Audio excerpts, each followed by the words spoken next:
Guys, welcome back to Medical Coding with Blue. Today's episode is all about the secrets to becoming a better medical coder. If you're brand new to my channel, welcome. I am Blue. I'm a medical coder. Okay, guys. So first things first, I want to say this first. Some people may say the things that I say today is not going to teach them anything new. And if that's your attitude, that's totally fine. But here's where I'm coming from. I am a 15-year veteran medical coder. I have seen an evolution of sorts in these last 15 years. And this career field has been the majority of my adult working life. So I will continue to grow in this field. I will continue to try to help others, but I can only do so much to help you. And if you're not following advice, there's really nothing that anyone can do for you until you learn on your own then. And I will also say this, that when you are on your road to becoming a better medical coder, a more knowledgeable medical coder, it's going to take you to actually do the work. This isn't something that can be bought. It's not like credentials where you can buy just a bunch of credentials basically by sitting for a test and then just passing a test. It's not like that. This knowledge has to be earned. This has to be earned, which is why I say you can have one credential and be just as successful as a person with 15 or 16 credentials that kind of say the same thing when you roll them into the original credential that they got. It all depends on what credentials they have. But for the most part, you really have to consider what you're getting into when you get into this field. And all you need is just one medical coding certification. The addition of additional credentials should come in later in your career when you really understand what is happening. But in the beginning part, in order to make yourself a better medical coder, you have to spend time practicing. And for a lot of people, they will write me and say, no, Blue, I can't do 20 hours per week because I'm in school and this and that. You can do 20 hours per week. It doesn't matter if you work a full-time job. It doesn't matter if you have a family at home and a family and kids and farm animals and all this other stuff. It doesn't matter. If it's important to you, you will make the time. And believe it or not, 20 hours per week is really easy to hit when you look at your schedule and you make that commitment to yourself and to your knowledge that you're trying to grow, that you will spend this time. It's 3.5 hours a day for 5 days, and then you have 2.5 hours on the weekend, or however you want to do it. But that's just the minimum. That's just a minimum. And, a lot of people can't even hit 20 hours. They just don't even try, or, that it's just too much, they think. And rather than just doing, they would rather think that it is too much, and they're going to look for another shortcut plan. Guys, shortcuts in this industry, in health information and medical coding, it does not work. It does not work no matter what anybody tries to tell you, which is why you won't catch me on these ridiculous TikTok things and all that other garbage, because that's exactly what it is. These little flashy, quick things are not going to help you in the long run. If you learn slowly now, if you learn slowly, the slow way is the fast way. I've said this many times. I watch another YouTuber named Rick from his channel, Think Like a Horse, and he talks about this. He talks about that you have to learn slowly in order to be able to do things right in the long run.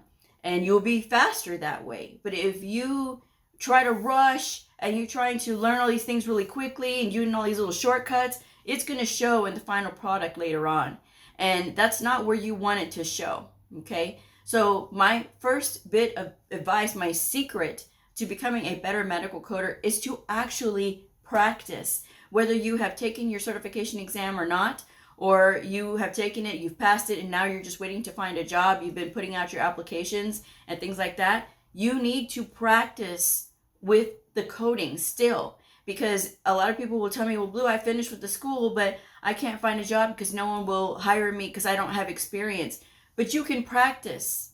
You can practice. And I've said this many times. Even if you're out there and you're applying, you still need to apply for jobs that are asking for 3 to 5 years of experience, because it is free to apply. And not only that, if happy coders are in the area, they're going to stay where they are. If the employer is really desperate, they will start looking at people who don't have experience. But you have to give them a reason that they should want to hire you, which is if they say, okay, we're going to call this person, we're going to give them a test, and we're going to see how they do, then you need to pass that test. So that way they'll be willing to interview you. But so many new people reinforce the employer's thought process of, I don't want to have to train these new people when they got done with school and they've got their certification. I don't want to have to train them. They should already know what they're doing with the coding, at least the basics of coding. And so many of you don't. There's a lot of salespeople when it comes to these medical coding schools. They sell a dream.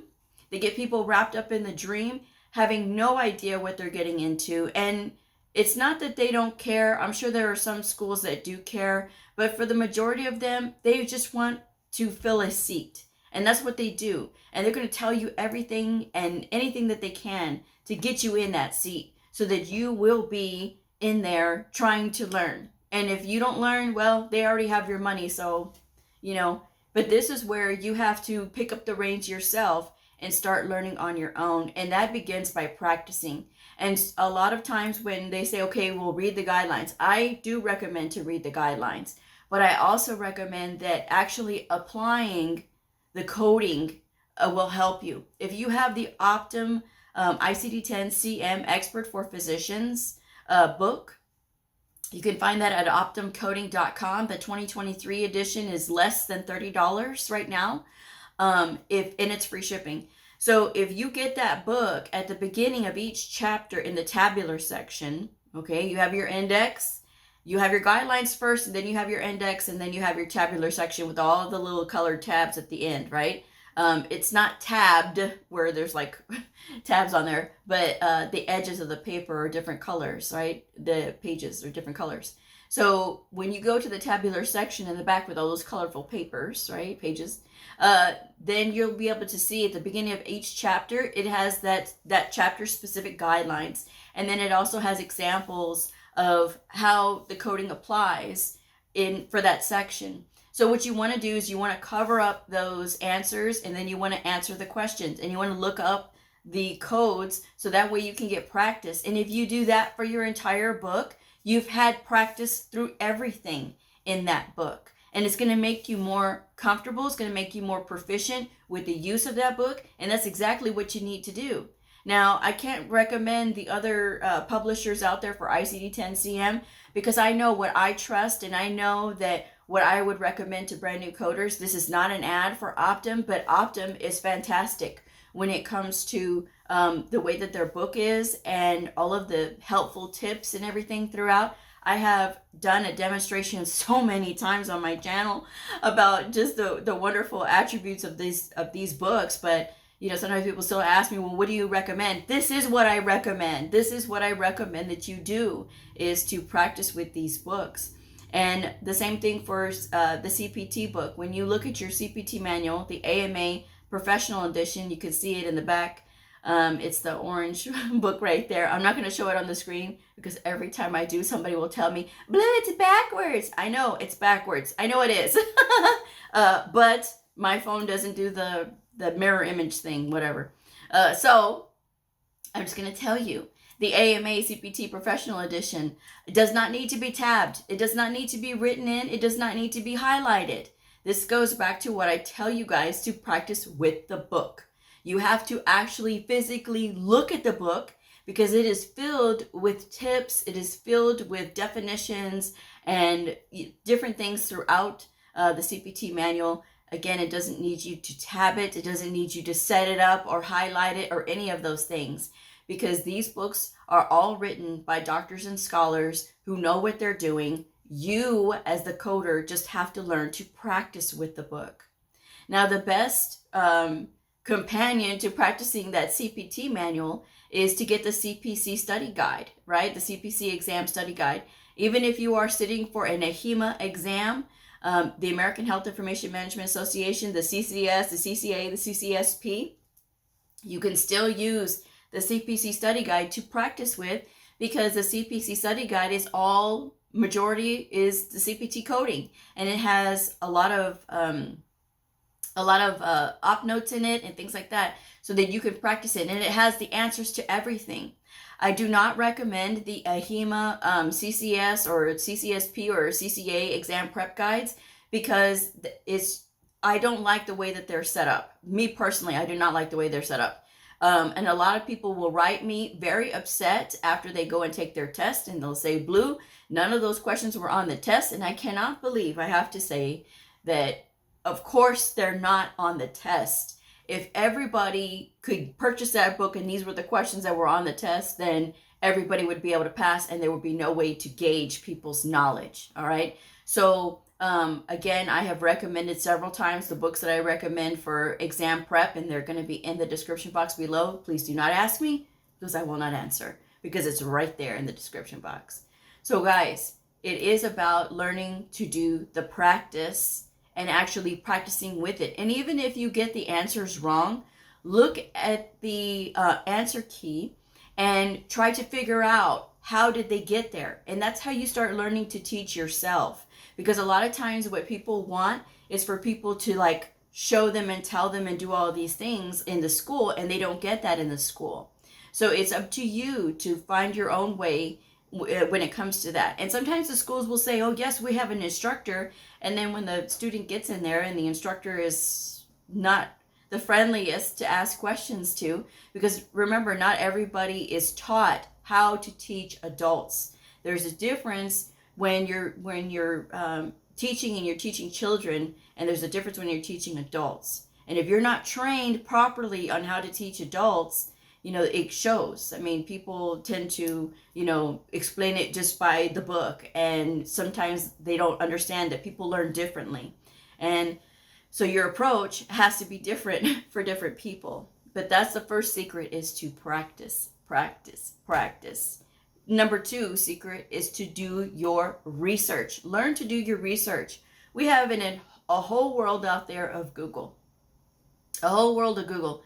And all you have to do, if there's anything that you don't understand, whether it is the guidelines, whether it is modifiers, whether it is something about the body or medical terminology, you just plug that into Google, and all of the resources will come up that the Google can find. Right? And if you are interested in looking up other videos on YouTube, then look other videos up on YouTube. Crash Course is fantastic for learning anatomy and physiology and going over those things. They even have videos on pathophysiology. So Crash Course on YouTube is what you want to look at if you are interested in any of those things. So there's a whole world out there of all of this research that can be done, and you don't have to have things handed to you, guys. You have to learn to do this research on your own. There's also the public library. So many public libraries are open now. Of course, we were in the pandemic before, but now that's been a few years ago now. So a lot of the libraries have reopened again. And again, you can go there and check out workbooks on medical terminology. You could check out workbooks on anatomy. You could check out workbooks about HIPAA. You can do all of those things. Now, I say workbooks, I mean like books on HIPAA, okay?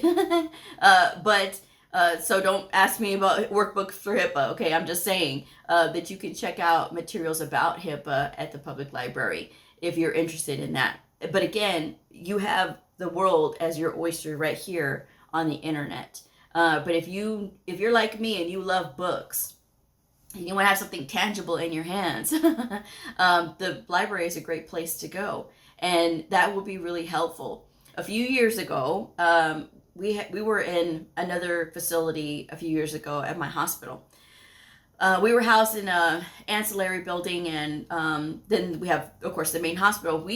There was no room for us in the main hospital, so we were in this ancillary building, and I would go over to the main hospital like for lunch or whatever, and then I found out that there was a medical library. So being an employee, I can go into this medical library, and of course I explored. Well, my problem is that I was suffering with trying to code for meniscus procedures. And while I learned to watch some of those videos on YouTube that kind of helped me, I wanted to see if there was anything else that could help me in the medical library that was there. And so, of course, it's unusual to have a coder or anybody that's not a doctor or resident go into that library. And so the librarian was fascinated with why I was there. And I said, well, I'm a coder and I'm trying to code these surgeries, but I'm having a difficult time understanding what the anatomy is, because I need to make sure that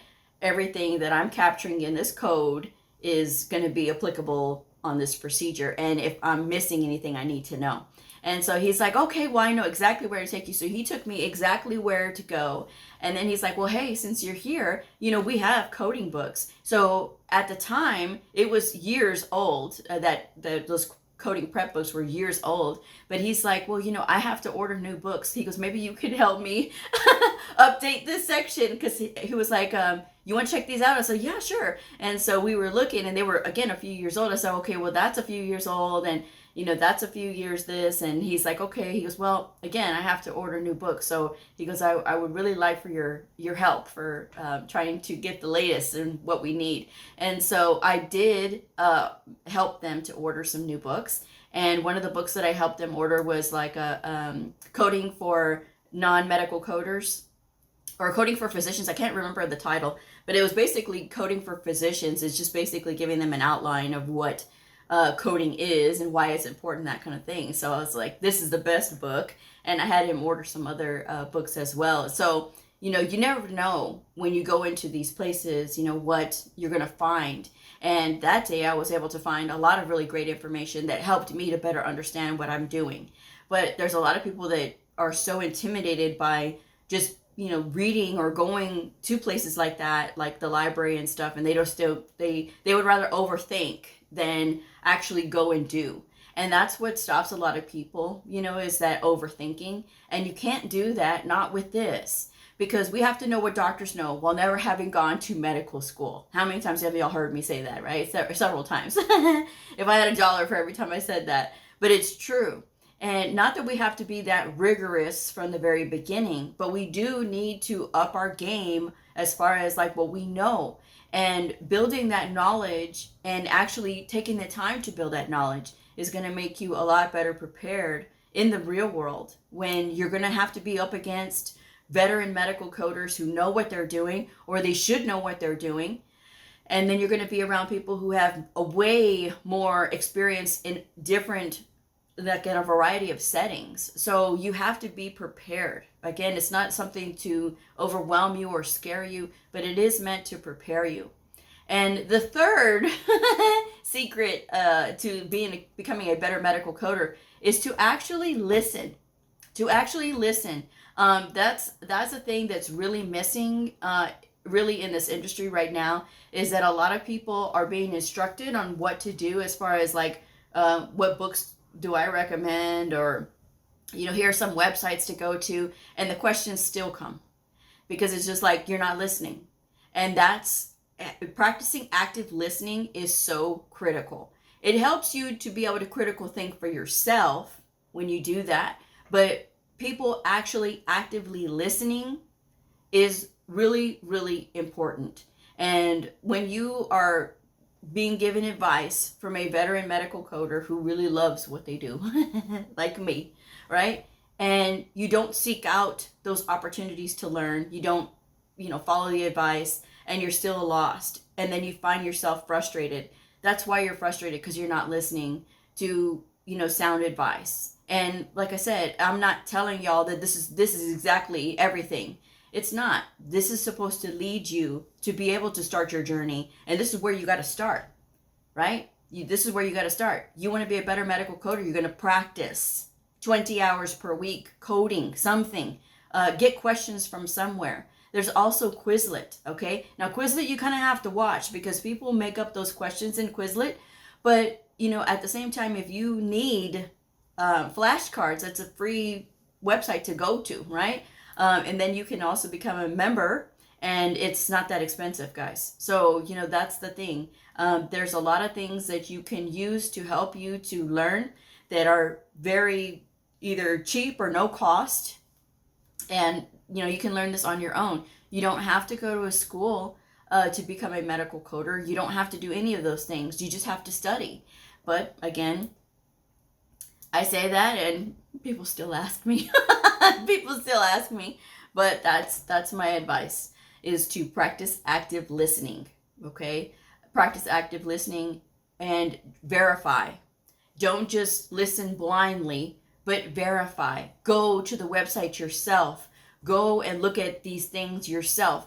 Go to Google and Google whatever it is you need, whether it is a temporary agency because you're trying to find your first job, temporary agencies for medical professionals, or you're trying to learn about HIPAA, or you're trying to learn about present on admission indicators, if you're trying to learn about MSDRGs and that kind of thing.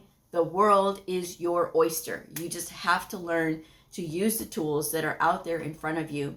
I see there's one person that I follow on LinkedIn. I am so proud of her. We are, I'm just an observer, but this lady has really taken it upon herself as a student to practice. And then she shares the things that she knows, and she shares the links, and hey guys, did you see this? And she shares about her journey. And I think she's going to be a fantastic coder because of the simple fact that she's not on LinkedIn complaining. She's not saying anything that is negative about the industry that she doesn't know anything about yet. But what she's doing is working and doing her research and finding all these resources, and she's sharing them. And so that's the thing, guys. Again, I mean, I don't know her whole story, but I know what I see of her on LinkedIn. I am so proud of. I am really proud of, because I think she's, again, going to make a fantastic coder because she understands that research is the biggest part of it. Okay? You got to learn to find your own answers. You have to learn to be resilient. You have to be able to stand on your own 2 feet because you can't blame anybody else for when you are selecting these codes. It's going to be on you. If your name is on those code selections, you are responsible for the codes that are selected. And it doesn't matter if the people told you, oh, well, we want this code, so that's the code you're going to pick. That's not the way that this industry works. If those codes are incorrect, or you know for sure that that's not the code that applies, and you have a valid reference that says this is the code that's going to apply, then you change that code. And if they get mad at you, they get mad at you. You are the professional. You are the coder. And it is your name. It's your responsibility. And at the end of the day, that's what we have, is our name. You don't want to get a reputation of being an incompetent coder because you want to follow incompetent advice, right? You don't want to get that. You want to get where, okay, I don't think this is right, so let me do my research, and okay, yeah, here's the correct answer, so I'm going to make sure that I do this, because I would rather, and of course the industry would rather you code correctly than to be coding incorrectly. And if your facility is still getting upset with you and they want to write you up for changing or whatever, or doing the right thing, then you need to find another job. You don't need to stay there. As easily as you were able to find that job, you can find another one. You can find another one, guys. Do not be pigeonholed into a certain job that is trying to make you code incorrectly, because that's not right. And somebody's going to end up getting in trouble for that. And you want to make sure that you are always doing things correctly, because that's the way that we are. That's our ethical promise. Those are our ethical standards, that we will code correctly. And the AHIMA standards of ethical coding applies to everyone, regardless of credential status. Okay, it applies to everyone. So make sure you review those things so that you understand that if you don't understand what you're doing, you need to look for references to help you to understand, and get that practice in. So that way nothing will be scary to you. Nothing will be overwhelming to you. A lot of people will tell me, well, cardio is overwhelming to me, or orthopedics is overwhelming to me. If you spend time with it, it will not be so overwhelming. But if you constantly run away, it will always be that big bad wolf. I'm just saying. So with that said, I'm going to go ahead and wrap this one up. Thank you guys so much for joining me. If this video helped you, please like, subscribe, and share, and I'll see you all next time. Bye.